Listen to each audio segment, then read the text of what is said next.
കാസർകോട് പീലിക്കോട് ശ്രീ രായമംഗലം ക്ഷേത്രത്തിൽ വിലക്ക് ലംഘിച്ച് ഭക്തർ നാലമ്പലത്തിൽ പ്രവേശിച്ചതിൽ പ്രതികരണവുമായി ക്ഷേത്രം ഭരണസമിതി.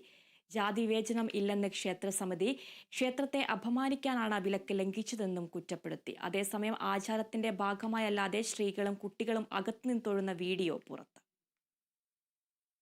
പീലിക്കോട് നിലവ് പുരുഷ സ്വയം സഹായ സംഘമാണ് വിലക്ക് ലംഘിച്ച് നാലമ്പല ദർശനം നടത്തിയത്. ജാതീയമായ വിവേചനം നേരിടുന്നുണ്ടെന്ന് ചൂണ്ടിക്കാട്ടിയായിരുന്നു തീരുമാനം. മുൻപ് പല ശ്രമങ്ങൾ നടന്നിരുന്നെങ്കിലും ചിലരുടെ എതിർപ്പിനാൽ സാധ്യമായിരുന്നില്ല. ആചാര അനുഷ്ഠാനങ്ങളിൽ കലോചിതമായ മാറ്റങ്ങൾ അനിവാര്യമാണെന്ന ചിന്തയിൽ നിന്നാണ് വിലക്ക് ലംഘിച്ച് ഭക്തർ അകത്ത് പ്രവേശിച്ചത്. അതേസമയം ക്ഷേത്രത്തിലെ ആചാരം ലംഘിച്ചെന്നാരോപിച്ച ക്ഷേത്രം ഭരണസമിതി ചന്ദേര പോലീസിൽ പരാതി നൽകി. ക്ഷേത്രത്തിൽ ജാതി വിവേചനമില്ലെന്നും പാരമ്പര്യ വിശ്വാസങ്ങളും ആചാരങ്ങൾക്കും അടിസ്ഥാനമായാണ് തന്ത്രി പ്രവർത്തിച്ചതെന്നും ഭരണസമിതി വ്യക്തമാക്കി. ക്ഷേത്രത്തെ കളങ്കപ്പെടുത്താനും അപമാനിക്കാനുമാണ് വിലക്ക് ലംഘിച്ച് ഒരു കൂട്ടം ആളുകൾ അകത്ത് പ്രവേശിച്ചതെന്നും ക്ഷേത്രസമിതി കുറ്റപ്പെടുത്തി.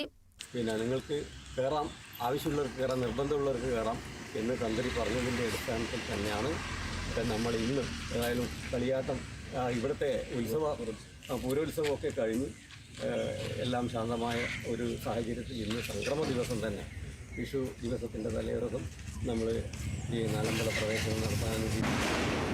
അതേസമയം ക്ഷേത്രം ഭരണസമിതിയുടെ വാദം ഒരു പറ്റം ഭക്തർ തള്ളി. നാലമ്പലത്തിനകത്ത് ഒരു ജാതിയിൽപ്പെട്ടവർക്കും പ്രവേശനമില്ലെന്ന വാദം തെറ്റാണെന്നും ആചാരത്തിന്റെ ഭാഗമായല്ലാതെ സ്ത്രീകളും കുട്ടികളും അകത്തുനിന്ന് തൊഴുന്ന വീഡിയോയും പുറത്തുവിട്ടു.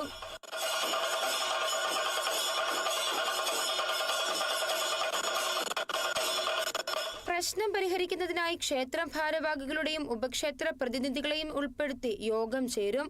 അതിനുശേഷം തുടർ നടപടി സ്വീകരിക്കുമെന്നും ഭരണസമിതി വ്യക്തമാക്കി. Kerala vision news, Kasaragod.